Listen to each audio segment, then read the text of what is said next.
சிம்மராசிக்காரர்களுக்கு பார்த்தீங்கன்னா, மாதத்தின் ஆரம்பத்தில உங்கள் ராசிநாதன் சூரியன் 12ஆம் இடத்துல இருக்கிறார். சரியா 15ஆம் தேதிக்கு பிறகு அப்படியே ராசிக்கே வந்துடுறார். யோகமான மாதம் இந்த மாதம். 15ஆம் தேதிக்கு பிறகு ராசிக்கு வரக்கூடிய ராசிநாதன் மூலமாக அருமையான நல்ல அமைப்புகள். இதுவரைக்கும் என்ன நடக்கலைன்னு நினச்சிக்கிட்டு இருக்கிறீங்களோ, அதெல்லாம் இந்த மாதத்தின் பிற்பகுதி 15 நாட்கள்ல, ஆவணி மாதம் முதல் தேதியிலிருந்து அப்படியே 15 நாட்களுக்கு இந்த ஆகஸ்ட் மாதம் வரைக்குமே வந்து ராசியிலே வந்து உட்கார்றார். 11ஆம் இடத்துல ஆரம்பத்திலேயே குருவும் சுக்கிரனும் வலுத்திருப்பது மிகப்பெரிய யோகம்.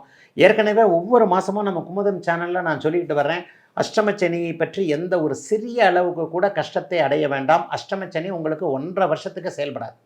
ஏன்னா அஷ்டமச்சனிக்கு 7ஆம் இடத்தில் இருக்கக்கூடிய ராகு வந்து வேதை அமைப்புகளில் இருப்பதால் கண்டிப்பாக எந்த ஒரு நிலையிலும் அஷ்டமச்சனி இப்போது செயல்பட போகிறதில்ல. ஆகவே பயம், கவலை இது எல்லாத்தையும் விட்டுருங்க. ரொம்ப சூப்பராக இருக்க போகிறீங்க அத்தனை சிம்மராசிக்காரர்களுக்கும். ஒன்றே ஒன்று என்ன, இந்த கடன் தொல்லைகள், நோய் தொல்லைகள் அது கட்டுக்குள்ளே தான் இருக்கும். ஒரு 60 வயசுக்கு மேற்பட்டவர்களுக்கு ஏதாவது ஆரோக்கிய குறைவுகள் கொஞ்சம் பார்த்து நம்ம செக்கப் பண்ணிக்கிற மாதிரியான சில விஷயங்கள்லாம் கண்டிப்பாக உண்டு.